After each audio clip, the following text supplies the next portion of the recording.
dossier Aliou Sall parce que dama gis seen chronoposant yi ku dàq kàcc sa morom nga ni kii la nee nañ Aliou Sall dañ ko war a baalu Aliou Sall sax bëggoon na ko fàtte ndeysaan mel ni gars yi dañ koo fàtte Omar Youm moo ko tooñ parce que moo dem seen conférence de presse APR ne xas état bi ne dañoo waroon a baalu Aliou Sall parce que pétrole bi ñu génnee Sangomar ñu génne contrat bi tey war nañoo rus Aliou Sall sequñoo ak yow pétrole mbokk yi Aliou Sall gaz la ñu seq ak moom dégg naa Karim Gueye wax ci Karim Gueye moom comme cancre kilé moom daa yàgg a topp ci gars yi bu gars yi ne Aliou Sall rek moom mu jàpp ne Aliou Sall pétrole alors que Petro-Tim bi moo ko ci yóbbaale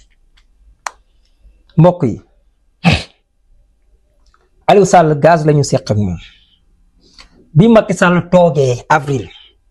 2 avril mu prêter serment dafa am soxna suñuy wax Awa Ndongo doon liggéey ak Tullow Oil moo ñëw déposer une lettre de dénonciation ci taabalu Nguy Ndiaye Aly Ngouille jébbal ko Macky ne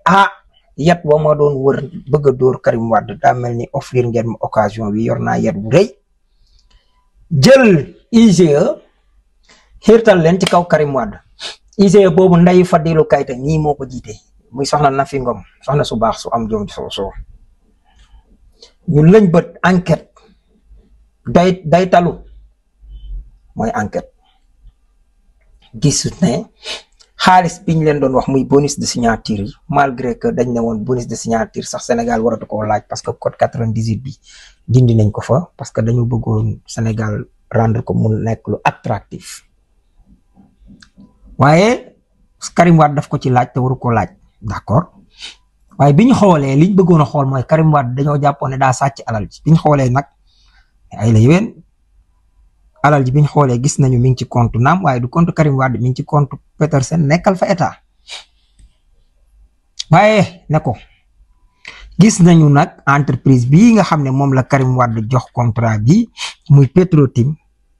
amul xarañte gi mooy expertise bi nekk fa amul capacité bi maanaam amul dooley man-man gi teg ko waaye ay kopparam saxaaru poosam matewu ko financièrement il est faible maanaam cuuj la te cuuj daa war a xam lekkam ñu ne ko waaye Sénégal jarul muy annuler contrat parce que yàlla dogal na njiitu réew ma woon muy Ablaye Wade promulgué wul woon lii nga xam ne mooy loi boobu kon yow daal su yegsee Macky Sall bu ko promulgué moo tax ma ne leen première haute trahison Macky Sall ci affaire rapport de présentation Petro-Tim la ma nag yàlla dafa dogal dama bokk ci live boo xam ne Aly Ngouille daf ci duggoon muy live Cheikh Sadibou Kébé ba jollante ay baat ak Baba Aïdara mii tey cuubu xaw ma lu ko tax a cuubu waxatu ci lu leer te wolof nee na gëñ ki làmmiñ lu leen wéttali wax lu set te borom live boobu daanaka 8 minutes et quelque Aly Ngouille wax na ko fa ba waxoon ne rapport de présentation boobu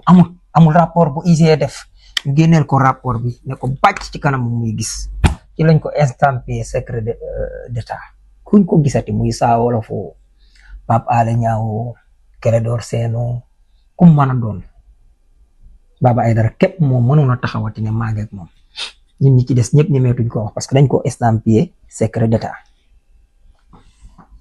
waaye rapport boobu lan la wax Macky Sall avril la toog mais gis ne Franck Timis dem na lëngoo ji ak Aliou Sall loolu ñu ko déconseillé woon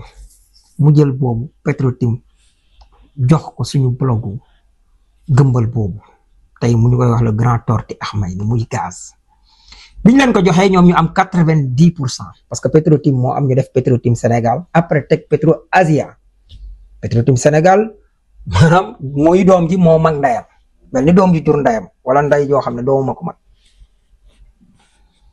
90% yi Sénégal moom 10% yi d'office 90% yi ñu ne teqet 60% yi jaay Cosmos une entreprise américaine entreprise boobu ne bëreet xam ne li ñuy wax délit d'initié mi ngi ci conflit d'intérêt mu summeeku ruggiku ci moom faf jaay BP avant loolu BP mi ngi doon topp parce que BP moom mi ngi doon foore nekk am bologu Mauritanie bi ñu koy wax Ahmeyni mooy Ahmi 1 ak Ahmi 2 muy Ahmed ñaari bët yi léegi mais moom suñ borom defal ñu mbakkar feggu goo xam ne bëti Mauritanie ñoo gën a tond bëtu Sénégal bi di benn moo gën a jan géographiquement parlant nag laay wax ñi xam-xam lañ kooku moo tax mu defoon le tout pour am 30% yi waaye ba mu ñëwee teg loxo ci 60% yi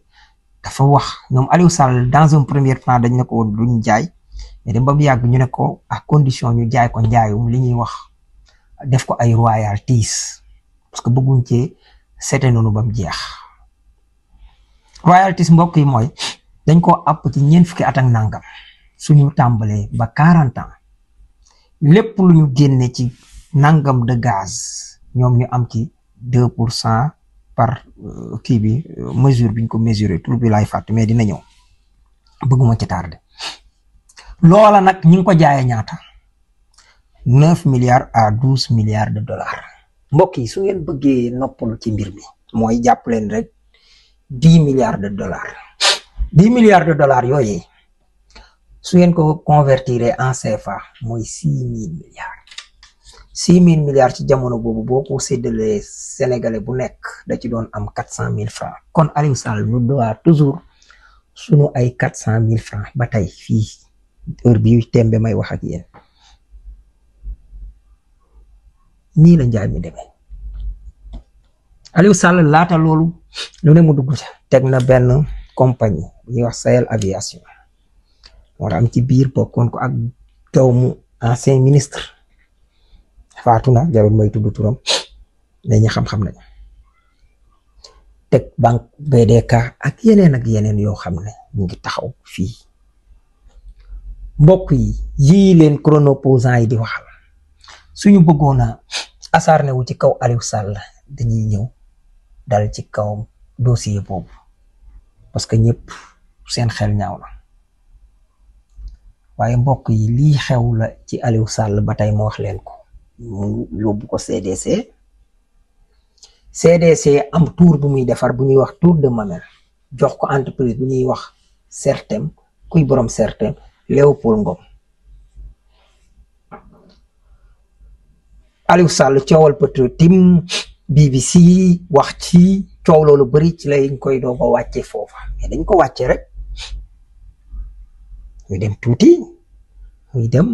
terrain boo xam ne 1000 mètres carrés ou plus mu ne da koy jënd ñu gis ne Léopold Ngom 240 milliards jóge na ci moom dem ci Aliou Sall li ñuy wax CENTIF rapport am génne ko ñu wane ne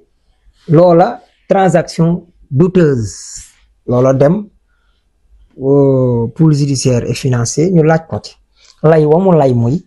dafa jënd terrain boobu terrain bi ëpp ci moom moo tax mu seeti Loum Diagne seeti Léopold Ngom maanaam seeti Léopold Ngom loolu la xaalis boobu doon maanaam associé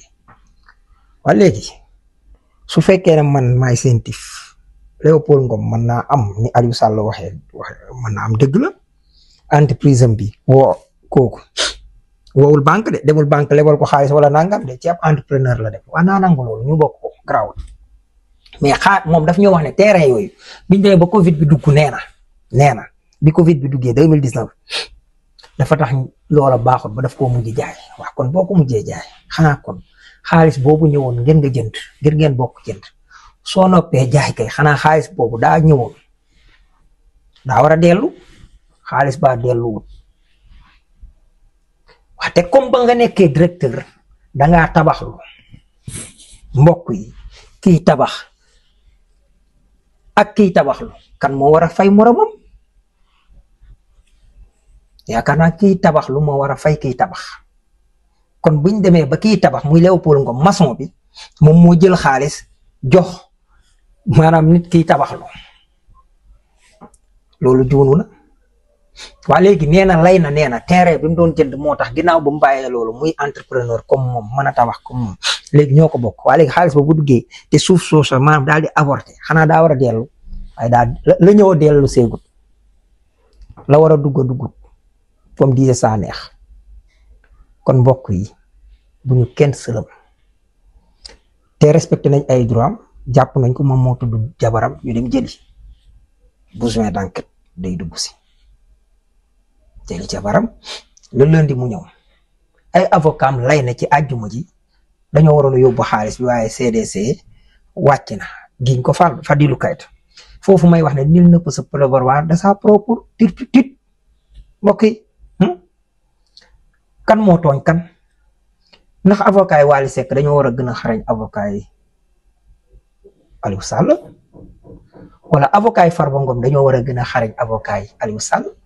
malgré Farba Ngom amul contestation sérieuse ñu ñëw leen di ñu indi mu boole ko conteste sérieux ne lii la doon daw wala nangam waxam la contre waxam procureur mën a guta andi lu toll ci wax ne nangam waaye daal nee na caution bi nañ ko yemale fee malgré loolu juge bi li mu gis mooy daf ko war a jël fan lañu tooñee kan moo tax mu ñëw jëlati naan ki topp ci Jomaay la war a gën a ragal yaayee doom mbokk yi bëgguma vidéo bi génn bëggoon naa waxaale ci kaawu Lamine Kàngam mën naa ci sax wax mu bañ a sori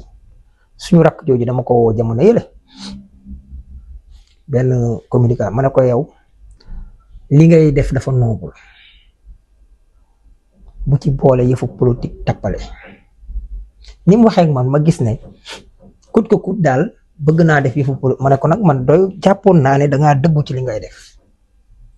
mais boo jógut ci li ngay nekk laax dana la lakk ñu demaat bokk benn live naan na Ousmane Sonko ñëw ak nanga ma ne ko yow tuuti nga trop ma di la wax waxu Ousmane Sonko waaye nag mbokk yi dama koy dogal ngant ba keroog ñu may doog ko wan lu wér parce que bu fekkee du rek ne dafa génn nit góor jigéen kooku ne daf ma doon chantage ñu war ko gëm na am ci slay chantage boobu na acté na fekk xaalis génn mu am ay transaction mu wóor parce que tamit ni ñu war a joxe ñëpp présomption d'innocence donte ni muy xeexe d'accord ma ci moom it nañ ko nangul présomption d'innocence am su fekkee ne da ko weddi te gisaguñ lu ko taxal lu wér ne xaalis ki parce que man na maa doon góor jigéen parce que gis naa ay góor jigéen yu ko monté sax di wane ne moom sax góor jigéen la wala nangam kon ñoom dañuy xeex kon mën naa nekk lu nekk xaalis mën naa génn fu nekk moo tax yenn combat yi boo ci nekkee da ngay muus bul nangu luñ la jox rek nga consommé ko lu ne nit dikke na moo fa pour juumloo ma ba bi maa ngi fàttaliku bi oto yi jógee ci affaire El Malick dafa am waa ju ma rus ndeysaan mu andil ma du dama non affaire baa ngi nii ma téye ma ne ko waa jox ma mu ne non man du ma la wax lu kii ma ne ko dit doy nga ma waaye du lu la doy ma ba sànq bi ci ngoon yàlla dogal ma dem ensemble gisee ak El Malick biñ jàkkaarloo ñu muy recevoir